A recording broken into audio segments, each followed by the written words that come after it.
Voilà, bonsoir tout le monde, j'espère que tout le monde va bien. Je suis vraiment content de pouvoir partager à nouveau la parole de Dieu ce soir. J'espère que tout le monde m'entend, que tout le monde me voit. Voilà, je vais écrire. Vous me voyez, vous m'entendez.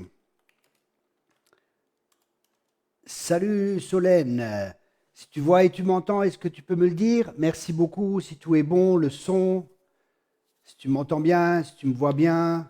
Merci beaucoup. Bonjour du Québec, Anne. Salut Gaël, tout est OK? Oui, super, merci Sarah, merci. Merci Solène. Bonsoir Nathalie, bonsoir tout le monde. Jean-Marc Saint-Martin, oui, top, tout est OK, merci Gaël.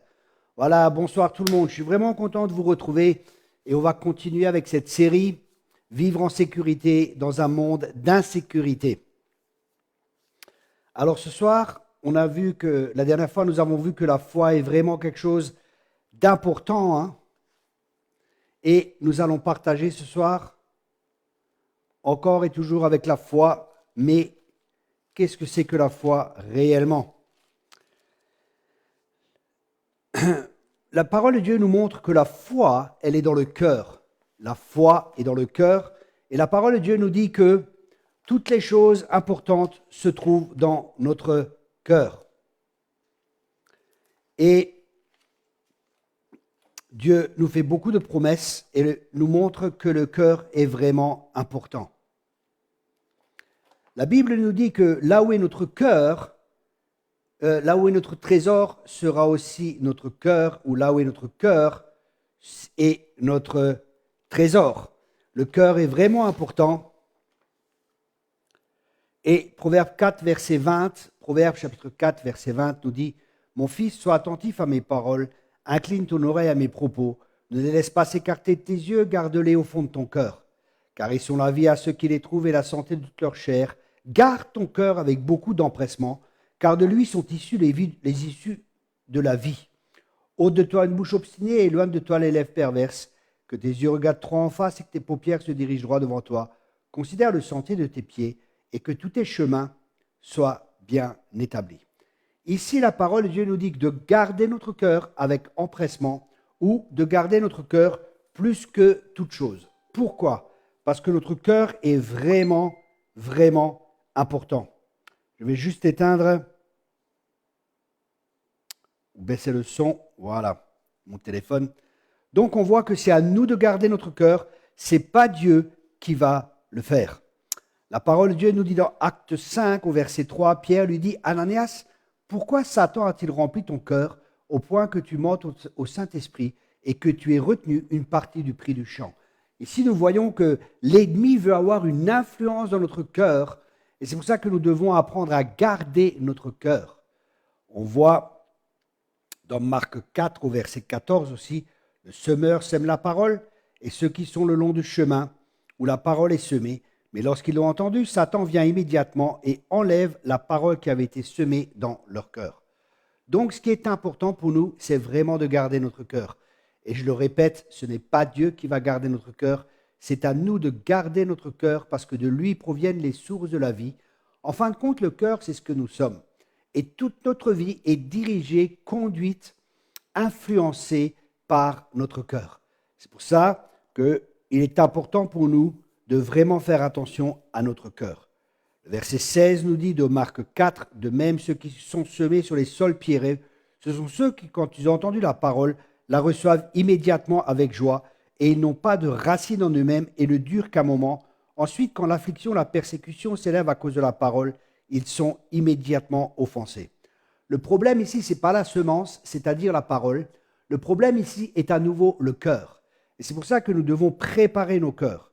Un autre verset nous dit « Et ce qui est semé parmi les épines, ce sont ceux qui écoutent la parole, et les soucis du monde, et la séduction des richesses, et les convoitises pour les autres choses survenant, étouffent la parole, et elle devient infructueuse. » Donc nous voyons, le problème n'est pas la semence, mais le problème est toujours notre cœur. C'est pour ça que Dieu est tellement intéressé à notre cœur, et si Dieu est intéressé à notre cœur, nous devrions faire de même Vraiment, garde ton cœur plus que toute chose, car de lui proviennent les sources de la vie. Et enfin, et ceux qui sont semés dans la bonne terre, ceux-là entendent la parole, la reçoivent et portent du fruit, l'un 30, l'un 60 et l'un 100. Dieu veut que nous portions du fruit et du fruit en abondance, mais tout cela est déterminé par notre cœur, par l'attitude de notre cœur. La parole de Dieu est une semence qui peut pousser à travers n'importe quelle difficulté, mais nous devons préparer le terrain. L'ennemi vient avec les doutes, avec les difficultés, il essaye de voler la parole dans notre cœur avec beaucoup de choses. Et actuellement, nous voyons les problèmes, nous voyons les difficultés qu'il y a et nous pouvons avoir peur, nous pouvons permettre à la peur d'entrer dans notre cœur, nous pouvons permettre au doute d'entrer dans notre cœur, nous pouvons, comme le dit ici, et ne dure qu'un moment quand l'affliction ou la persécution s'élève à cause de la parole, ils sont immédiatement offensés. Nous allons être persécutés, nous sommes persécutés à cause de la parole de Dieu. L'ennemi attaque toujours la parole de Dieu. La parole de Dieu est tellement importante et c'est elle qui change, c'est elle qui transforme nos cœurs, c'est pour ça que nous devons d'abord remplir notre cœur et c'est pour ça que la parole de Dieu nous explique aussi dans Proverbe 4, verset 20, comment nous pouvons garder notre cœur. Je reviens au verset 23 qui dit « Garde ton cœur avec beaucoup d'empressement ou plus que toute chose, car de lui sont les issues de la vie. » Ça veut dire que toute notre vie est déterminée par notre cœur. Notre vie, bien-aimée, n'est pas déterminée par le passé. Notre vie n'est pas déterminée par les circonstances. Notre vie est déterminée par notre cœur et ce qui se trouve dans notre cœur, les semences que nous y mettons. C'est pour ça que la parole de Dieu nous exhorte au verset 20, « Mon fils, sois attentif à mes paroles, incline ton oreille à mes propos, ne les laisse pas s'écarter de tes yeux et garde-les au fond de ton cœur. » Et ça, c'est notre part à faire, c'est de remplir notre cœur de la parole de Dieu. Et c'est elle qui est puissante, c'est elle qui est vivante, c'est elle qui est efficace, c'est elle qui va séparer, c'est elle qui va trancher, c'est elle qui est forte, c'est elle qui est puissante, c'est elle qui va laver nos cœurs, et c'est elle qui a un feu, c'est elle qui va agir dans notre cœur. Et c'est ce que l'ennemi essaie de voler, parce que quand il arrive à voler la parole de Dieu dans notre cœur, il pourra y semer des doutes, il pourra y semer des peurs, il pourra y semer toutes les choses qui viennent de lui. Et c'est pour ça que nous devons d'abord et avant toute chose remplir notre cœur de la parole de Dieu. C'est pour ça que la parole de Dieu nous exhorte que la parole de Dieu habite richement dans vos cœurs. Le cœur est tellement, tellement important. Comme vous le savez, je vais faire une école de combat spirituel et une école prophétique. Et le prophétique, les dons prophétiques passent aussi par notre cœur. On peut recevoir une parole et ne pas la croire parce que notre cœur est incrédule, notre cœur ne croit pas. Ou Dieu peut nous parler directement et parce que notre cœur est rempli de doutes et n'est pas rempli de la parole de Dieu, nous pouvons douter et rejeter la parole de Dieu. C'est pour ça que dans cette école prophétique, nous parlerons de la préparation du cœur. Comment préparer notre cœur, c'est tellement important pour le prophétique et aussi pour le combat spirituel. Et nous allons voir et nous allons vraiment équilibrer les choses parce que je vois qu'il y a beaucoup de choses qui sont contraires aux Écritures, y compris dans le prophétique et y compris dans le combat spirituel. C'est pour ça que je mettrai d'abord des fondements importants, parce que le combat spirituel, c'est appliquer la victoire déjà établie, accomplie à la croix par Jésus-Christ. Et c'est le combat qui est nouveau dans notre cœur.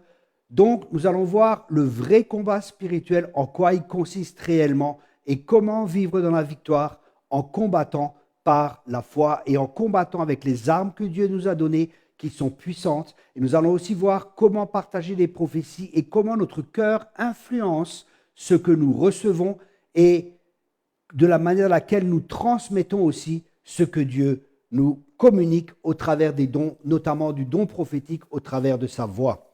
Ça, c'est vraiment quelque chose qui est important. Et ensuite, il dit, ôte de ta bouche. Donc, la première chose à faire pour garder notre cœur, c'est de remplir notre cœur de la parole de Dieu. Et ensuite, ôte de ta bouche, ôte de toi une bouche obstinée et éloigne-toi de tes lèvres perverses. Ici, la parole de Dieu nous dit que nous devons proclamer autre chose. Et il y a deux proclamations que j'aimerais partager avec vous. La première proclamation, c'est la proclamation de foi, c'est-à-dire quand notre cœur croit déjà. Okay? Notre cœur croit et nous disons ce que nous croyons. Ça, c'est ce qui va aussi se produire et c'est ce qui va se réaliser parce que l'homme est tel que sont les pensées de son cœur. Okay? Au plus profond de notre être, nous allons voir ce qu'est le cœur. Nous allons voir comment aussi changer le cœur. Et une des manières de changer le cœur est de méditer la parole. Ça, c'est méditer, c'est murmurer, c'est remplir son cœur de la parole, c'est penser la parole, c'est s'imaginer la parole, c'est s'imaginer être comme la parole de Dieu dit. Ça, c'est différent, et proclamer ces choses, et ça, c'est différent de la proclamation de foi, où nous proclamons des choses que nous croyons déjà. Mais cette manière de proclamer, c'est celle qui va changer notre cœur, parce que la parole de Dieu ne revient pas sans avoir accompli ce pourquoi elle a été envoyée. Si par exemple dans notre cœur nous avons des doutes, si nous avons des peurs, si nous avons des craintes, si nous avons des incertitudes, si notre cœur est incrédule, je vous encourage vraiment dans les domaines où vous n'avez pas la foi, de proclamer la parole de Dieu, de reprogrammer votre cœur, de remplir votre cœur de cette parole qui est puissante, qui est vivante et qui est efficace. Ensuite, on voit que les doutes, les raisonnements aussi peuvent empêcher, bien sûr, que la parole de Dieu reste dans notre cœur et puisse avoir l'effet pour lequel Dieu l'a envoyé. Dieu veille sur sa parole et il veille qu'elle s'accomplisse, mais si nous ne veillons pas sur notre cœur, cette parole ne s'accomplira pas dans notre vie. On voit aussi que les personnes mondaines aiment plus les plaisirs passagers que Dieu. À l'inverse, on voit que Moïse, dans Hébreux 11, verset 24, Hébreux chapitre 11, verset 24, par la foi, Moïse, quand il est devenu plus âgé, refusa d'être appelé fils de la fille de Pharaon. Imaginez-vous la position qu'il aurait pu avoir dans le monde. Et Moïse refusait ça parce qu'il avait la foi. Et comme dit, la foi est toujours dans le cœur, donc il refusait de croire cela et il a choisi. Et ça, c'est à nous de choisir plutôt d'être dans l'affliction avec le peuple de Dieu que de jouir pour un temps des délices du péché. Ici aussi, nous sommes placés devant des choix de ce que nous croyons. Et nous pouvons programmer notre cœur pour qu'il croie la parole de Dieu. Nous allons voir comment ces choses se révèlent, ce que nous croyons réellement dans notre cœur. C'est lié aussi à nos émotions, c'est lié à beaucoup de choses. Et c'est ce que nous allons étudier dans le combat spirituel, dans l'école que nous allons commencer bientôt. Bientôt, nous allons partager cela et je vous encourage fortement à vous inscrire à cette école parce que ça va changer votre vie, ça va changer votre perception, ça va changer votre paradigme, ça va changer votre manière de vivre, ça aura une influence dans votre vie, ça aura une influence dans votre famille, ça aura une influence là où vous vivez, ça aura une influence dans notre nation et tout cela est toujours encore lié à notre cœur. Et après il dit, estimant l'opprobre de Christ comme de plus grande richesse que les trésors de l'Égypte, car il regardait vers la récompense de la rémunération.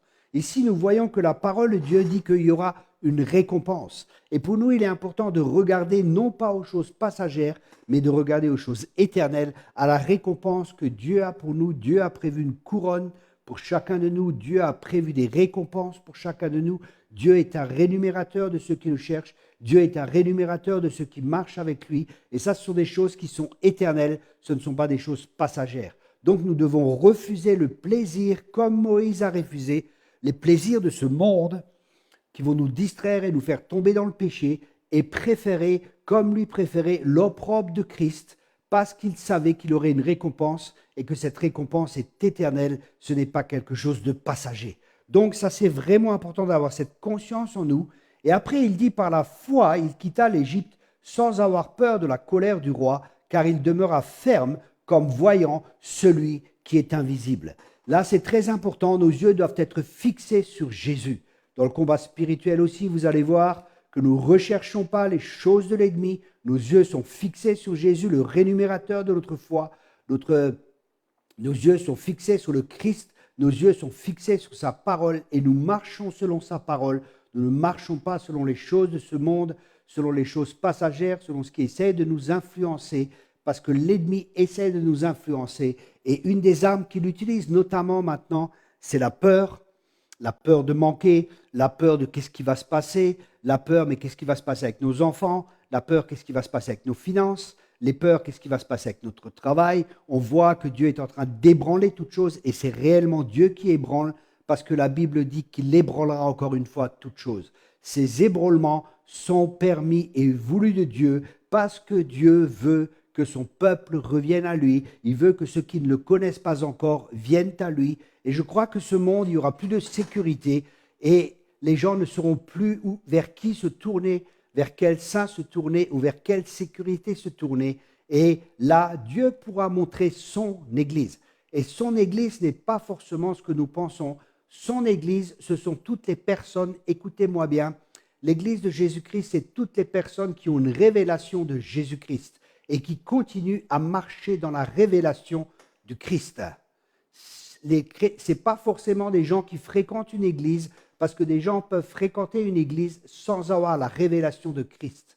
Les gens ne vont pas mourir pour quelque chose qu'ils n'ont pas la révélation, mais la révélation est tellement importante. Et la révélation sur laquelle Jésus bâtit son église, ce n'est pas sur Pierre, mais c'est sur la révélation que Pierre a eue. Et ça, c'est le fondement de l'église, c'est la révélation que Jésus est le Christ. Et c'est pour ça que c'est tellement important pour nous de comprendre ces choses et d'aller beaucoup plus loin dans l'enseignement, d'avoir des enseignements et des fondements solides. Et cet enseignement, c'est le Christ. L'apôtre Paul disait, je prêchais Christ. J'ai dépeint Christ devant vous. J'ai prêché Christ. L'apôtre Paul était vraiment intéressé à ce que le peuple de Dieu ait une révélation de Jésus-Christ. Pas qu'il fasse partie d'une dénomination, pas qu'il fasse partie de telle église ou de telle église, des églises visibles, mais de l'église, de l'ecclésia, appelée hors d'eux, de la vraie église de Jésus-Christ, de ceux qui suivent l'agneau partout où il va, de ceux qui connaissent le Seigneur, de ceux qui ont une relation personnelle avec lui, pas forcément de personnes qui fréquentent des lieux de culte et qui ne sont peut-être même pas sauvés. Et ça, c'est terrible. Le christianisme, c'est une vie de relation avec Dieu. C'est de marcher avec Dieu, le chercher, chercher à vivre dans sa présence, être sensible à l'Esprit de Dieu et aller de révélation en révélation parce qu'une profondeur appelle une autre profondeur. Et ça, c'est le peuple que Dieu est en train de préparer. C'est un peuple qui va marcher par la foi, qui ne va pas se laisser intimider par les circonstances, qui ne va pas se laisser intimider par la persécution, mais c'est un peuple qui connaît son Dieu. Et parce que ce peuple connaît son Dieu, il sera fort. Et cette connaissance est une connaissance de cœur à cœur. Ce sont des personnes qui ont un cœur à cœur avec le Seigneur, où Dieu partage son cœur avec eux, et cela se fera de cœur à cœur. C'est pour ça que Dieu nous demande de garder notre cœur plus que toute chose, car de lui sont les issues de la vie. Et dans ces temps difficiles, je vous encourage vraiment à préparer vos cœurs, à nettoyer nos cœurs. La parole de Dieu nous exhorte à nettoyer, à purifier nos cœurs. Et ça se fait avec la parole de Dieu que nous proclamons, en méditant la parole de Dieu. La méditation est très importante. La méditation, c'est lire la parole de Dieu, c'est proclamer la parole de Dieu, c'est s'imaginer la parole de Dieu, c'est être plongé dans les Écritures, avoir une communion avec le Saint-Esprit qui lui révélera, qui lui illuminera la parole de Dieu et qui la rendra vivante dans notre vie pour que nous ayons la foi, cette foi qui déplace des montagnes, où nous sommes plus sûrs des choses que nous ne voyons pas que les choses que nous voyons. Parce que la foi, c'est marcher non pas par la vue, mais c'est marcher par la foi, c'est être convaincu par l'Esprit de Dieu dans notre cœur. C'est l'Esprit de Dieu qui convainc notre cœur des réalités invisibles, qu'elles sont plus réelles que les réalités visibles que nous voyons. Ça, c'est vraiment, vraiment bien aimé, quelque chose de très important. Alléluia. Les choses les plus importantes sont toujours dans notre cœur. L'amour est dans le cœur, la parole de Dieu est dans le cœur. Tout se situe dans notre cœur. Et pour nous, il est tellement, tellement important de garder notre cœur comme le Seigneur nous exhorte à garder notre cœur. Éphésiens 3, verset 17. Éphésiens 3, verset 17 nous dit « Afin que Christ habite dans vos cœurs par la foi, que vous, étant enracinés et fondés dans l'amour. » Christ est la parole, c'est-à-dire que cette parole qui est vivante habite profondément dans nos cœurs. C'est le Christ lui-même. Par le Saint-Esprit, cette parole, elle est vivante et le Christ, c'est la parole qui a été faite chair et cette parole doit, selon Dieu, être en nous. Dieu a créé un endroit sur terre où sa parole peut habiter, c'est notre cœur. Bien-aimé, je répète cela, Dieu a créé un endroit sur terre où sa parole peut habiter, et cet endroit, c'est notre cœur. Colossiens 3, verset 16, Colossiens 3, verset 16 nous dit que la parole de Christ habite en vous abondamment en toute sagesse, vous enseignant et vous exhortant l'un l'autre par des psaumes, des hymnes et des cantiques spirituels avec grâce, chantant de votre cœur au Seigneur. Ça veut dire que nous pouvons, d'abord il demande que la parole de Dieu habite abondamment en nous en toute sagesse. Cette parole va nous amener la sagesse parce que Christ a été fait sagesse pour nous et nous enseigner et nous exhorter l'un les autres par des psaumes, par des hymnes, des cantiques spirituels avec grâce, chantant de tout notre cœur au Seigneur. Ici, la parole de Dieu nous dit que nous pouvons aussi nous reprendre les uns les autres avec la parole de Dieu. Quand tu vois que ton frère a péché, reprends-le avec amour, dit la parole de Dieu. Et ça, c'est important pour nous de nous reprendre les uns les autres parce que des fois, nous pouvons dévier et nous devons avoir l'humilité de nous laisser corriger par des frères et par des sœurs. Et même moi, en tant que ministère, si quelqu'un me corrige et que c'est fait par l'Esprit, je me laisse reprendre et ce n'est pas forcément par un ministère. Vous savez, le ministère, ce n'est pas quelqu'un d'extraordinaire, ce n'est pas quelqu'un qui a des droits et que d'autres n'ont pas de droits. Un ministère, c'est une personne comme les autres. Et je vous garantis que si vous savez ce que c'est qu'un ministère, c'est quelqu'un qui souffre. Rappelez-vous l'apôtre Paul qui rappelle à son bien-aimé, souffre avec moi comme un bon soldat de Jésus-Christ. Il y a des souffrances, il y a des combats qui sont là. Et si quelqu'un sait réellement ce qu'est un ministère, c'est servir les autres, c'est laisser sa vie pour les autres. C'est vraiment un travail que Dieu permet, c'est être mis à part. Dieu utilise aussi des temps de désert. Aujourd'hui, on ne parle que de bénédiction, mais on ne parle pas de désert là où Dieu veut parler à notre cœur, là où Dieu veut nous changer. Et les gens refusent souvent les périodes de désert parce qu'ils ne comprennent pas, ils veulent faire un détour. C'est comme Israël, ça ne leur plaisait pas d'être dans le désert, mais c'est une étape nécessaire où dans le désert, Dieu révèle les choses qui sont dans notre cœur justement pour pouvoir les ôter. Je vois des gens, ils veulent que des bénédictions, ils ne veulent jamais entendre parler de désert, mais le désert est tellement important parce que c'est là que Dieu fera jaillir des eaux. Alléluia. C'est là que Dieu transforme la sécheresse de notre cœur. C'est là que Dieu met de l'eau vivante. C'est là que Dieu nous parle. C'est là, quand il dit qu'il nous conduit au désert, c'est comme Dieu il conduit sa fiancée au désert pour parler à son cœur. C'est pour avoir un cœur à cœur avec nous. Je parlais aussi des temps de désert et de la nécessité du désert et de passer par le désert pour la formation spirituelle, pour que Christ puisse être formé en nous. Et c'est une nécessité. Aujourd'hui, on veut que les bénédictions, on veut que entendre des bonnes choses parce qu'on est des enfants gâtés, mais on n'a pas la perspective de l'éternité. On est souvent liés par les choses de cette terre. Mais souffrons, comme l'apôtre Paul le dit, souffrons avec lui. Et il y a des souffrances dans ce monde, et des fois nous aurons des souffrances quand nous serons incompris, quand nous serons jugés, quand nous serons critiqués, quand on sera sali, quand on dira des mauvaises choses sur nous.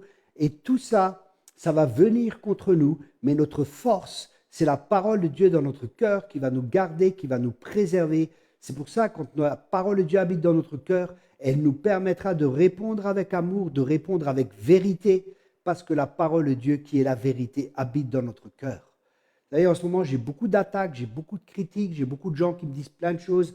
J'ai confronté des personnes, des chrétiens, des soi-disant chrétiens, qui disaient que l'homosexualité, Dieu n'est pas contre, Jésus n'exclut pas les homosexuels et ainsi de suite, que l'avortement, c'est rien de grave et ainsi de suite. Et c'est des chrétiens qui disent cela avec des versets et ainsi de suite.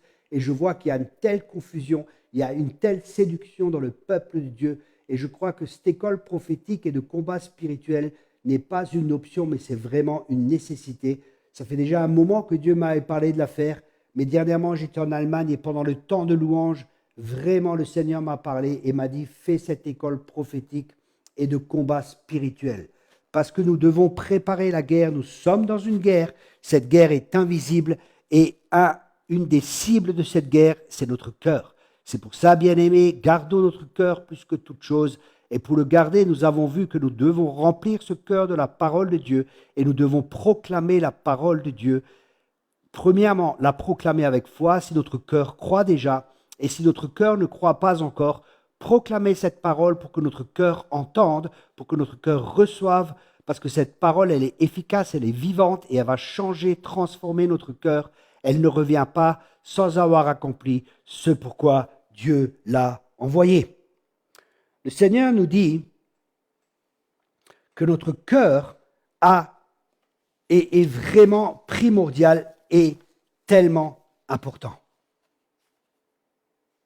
Alléluia. Notre cœur sera détourné et vers une mauvaise direction si nous ne permettons pas à Dieu de combler nos besoins. Écoutez bien cela. Notre cœur sera détourné de Dieu si nous ne permettons pas à Dieu de combler les besoins de notre cœur. Si nous essayons de combler les besoins de notre cœur avec autre chose qu'avec Dieu lui-même, cela ne fonctionnera pas parce que seul Dieu peut combler notre cœur. Surtout des besoins émotionnels. Si nous avons des besoins émotionnels, si nous ne nous sentons par exemple pas aimés, nous allons chercher de l'amour partout et notre cœur sera conduit dans une autre direction. Nous essayerons de combler les vides de notre cœur. Si nous permettons une autre étape qui va faire que notre cœur se détournera de Dieu, si nous permettons à nos désirs qui sont contraires à la parole de Dieu de prendre de plus en plus de place dans notre cœur. Par exemple, si nous essayons de combler nos besoins émotionnels avec la nourriture, nous allons manger et ça deviendra un Dieu pour nous et manger, nous allons grossir, nous allons être malades, nous allons peut-être penser aussi qu'un partenaire, une activité sexuelle en dehors des liens du mariage va combler notre cœur et c'est ça qui va faire que nous allons pécher. Vous savez, le diable connaît la parole de Dieu et il va essayer de tout faire pour que notre cœur soit loin de Dieu. Si nous avons des désirs qui sont contraires à la parole de Dieu et que nous continuons à nourrir tous ces désirs qui sont contraires à la parole de Dieu, cela aussi nous éloignera de Dieu. Par exemple, si nous croyons que quelque chose va combler notre cœur, par exemple, pour certains, ça peut être la pornographie et nous allons continuer à regarder de la pornographie, ça va éloigner notre cœur de Dieu et nous aurons une idole, nous aurons un nouveau Dieu qui s'appellera la pornographie et nous allons croire que cela va combler les désirs de notre cœur. Et là, on commence à jouer avec le feu. Quand nous combattons tout le temps de victoire et nous tombons, victoire et nous tombons, victoire et nous tombons, là aussi, notre cœur sera éloigné.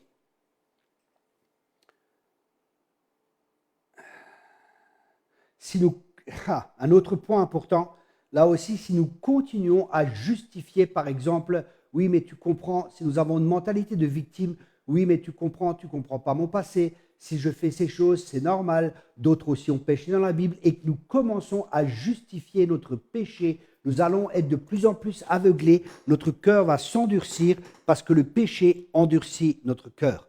Donc, bien-aimés, le cœur est tellement, tellement, tellement important. C'est vraiment important de garder notre cœur plus que toute chose. Les amis, c'est vraiment important ce que je vous partage aujourd'hui. Si nous commençons à justifier, quand nous commençons aussi à nous soumettre au péché et que nous ne combattons plus contre le péché, que nous disons « Ah, c'est normal, c'est ainsi que ça se passe. Tout va bien, oui, tout va bien. » Et les gens commencent à justifier ce qui est injustifiable. Comme je vous l'ai dit, des personnes qui justifient l'homosexualité en disant par exemple « je suis né ainsi » ou des personnes qui justifient l'alcoolisme ou je ne sais pas n'importe quel péché et disent « je ne peux pas faire autrement ». Et tout ça, c'est des mensonges parce que Dieu nous a tout donné pour que nous puissions vivre une vie de piété. Arrêtez de vous justifier, arrêtez de vous trouver des excuses, soyez vrais, soyez authentiques, confessez vos péchés les uns aux autres et priez les uns pour les autres. Permettez à Dieu de guérir, de restaurer votre cœur. Laissez à l'amour de Dieu toucher votre cœur pour guérir notre cœur. Seigneur, je te remercie ce soir pour ta parole. Je te remercie pour ce qui a été partagé ce soir et je prie pour mon propre cœur et je prie pour le cœur de mes frères et de mes sœurs. Et je prie, Seigneur, que tu nous fasses prendre conscience que nous sommes les gardiens. Ce n'est pas toi qui gardes notre cœur, mais c'est nous qui devons garder notre cœur. Et je décide et je prie pour tous mes amis, tous ces bien-aimés qui sont là, que chacun puisse garder son cœur et que chacun puisse comprendre la responsabilité que tu donnes à chacun de nous. Parce que ta grâce est là et ta grâce est suffisante pour que nous puissions garder et conserver et pour que nous puissions choisir ce que nous laissons entrer dans notre cœur et aussi ce que nous laissons sortir de notre cœur. Gardons nos cœurs plus que toute chose. Mettons une garde devant notre cœur, mettons une garde devant notre bouche. Proclamons la parole de Dieu, proclamons les choses de Dieu pour que notre cœur entende les bonnes choses de Dieu, afin que notre cœur puisse être nourri, afin que notre cœur puisse être rempli de la parole de Dieu. Bien-aimés, ce soir, soyez abondamment bénis par cette parole, mettez-la en pratique et que ce livre de la loi ne s'éloigne point de ta bouche. Médite-le jour et nuit afin de réussir dans tout ce que tu entreprends, parce que ça, c'est la volonté de Dieu pour ta vie. Dieu veut que tu réussisses dans tout ce que tu entreprends. Si ton cœur est en accord avec la parole de Dieu, si nos cœurs sont en accord avec la parole de Dieu, Dieu nous donnera ce que nos cœurs désirent, parce que ce sont ses propres désirs qu'il mettra en nous et il comblera nos cœurs. Dieu seul peut combler nos cœurs. Bien-aimés, je me répète cela. Tout le reste est un mensonge. Dieu seul est celui qui comble nos cœurs. Et dans les temps difficiles dans lesquels nous sommes et dans lesquels nous entrons, gardons notre cœur plus que toute chose. Tournons nos cœurs vers Dieu et permettons à Dieu de guérir, de restaurer nos cœurs. Permettons à Dieu d'amener un attouchement dans notre cœur à travers sa parole, à travers son esprit, à travers l'adoration, dans les temps d'adoration. Permettons à Dieu de toucher nos cœurs et je prie ce soir que Dieu touche chaque personne et touche le cœur de chacun des bien-aimés ce soir. Alléluia. Alléluia. Alléluia. Alléluia. Je vais juste mettre, pour ceux qui sont intéressés, parce que je sais qu'il y en a qui veulent soutenir le ministère, vous pouvez le soutenir ici avec PayPal. Nous avons également un CD de louanges qui est la fédération de louanges et d'adoration prophétique que nous avons fait dans nos camps. Je vous encourage aussi à vous inscrire à notre école de combat spirituel qui aura lieu un samedi par mois. Ça sera toute la journée. Vraiment, le Seigneur m'a vraiment parlé de faire cela et je vais vraiment m'y atteler et consacrer beaucoup de temps dans la prière, beaucoup de temps d'études et je vais partager tout ce que je reçois dans le lieu secret et tout ce que le Seigneur me mettra à cœur pour pouvoir vous bénir, bien-aimés, pour lever une armée forte. Je me rappelle au début de ma conversion, enfin 3-4 ans après, un prophète est venu, il m'a dit « Dieu t'établit pour être chef d'une armée ». Et beaucoup de prophètes m'ont confirmé cela. Et c'est vraiment mon appel, c'est de lever une armée d'hommes et de femmes qui connaissent leur Dieu. Et croyez-moi, je suis passé par beaucoup d'épreuves, par beaucoup de difficultés, par beaucoup de critiques, par beaucoup de combats. Et Dieu a permis tout cela pour former mon cœur. Et il continue à former mon cœur parce que je sais que la bonne œuvre qu'il a commencée en moi, il l'achèvera. Et ça aussi pour vous, si nous gardons notre cœur bien-aimé, la bonne œuvre qu'il a commencée en chacun de nous, il l'achèvera. Merci beaucoup d'avoir partagé. N'hésitez pas à partager cette vidéo le plus possible pour bénir le plus grand nombre. Merci beaucoup. Je répète, partagez cette vidéo pour bénir le plus grand nombre. Vous travaillerez ainsi à l'avancement du royaume de Dieu et que Jésus puisse bâtir son Église, cette Église qui est invisible mais qui est pourtant bien réelle et qui est connue dans le monde spirituel. L'ennemi sait qui fait réellement partie de l'Église et ce qu'est réellement l'Église de Jésus-Christ. Et elle sera forte et les portes de l'enfer ne prévaudront pas contre elle parce que c'est Jésus qui l'a bénie. Merci bien-aimés, soyez tous abondamment bénis ce soir. Bonne soirée tout le monde. Alléluia. Gloire à Dieu.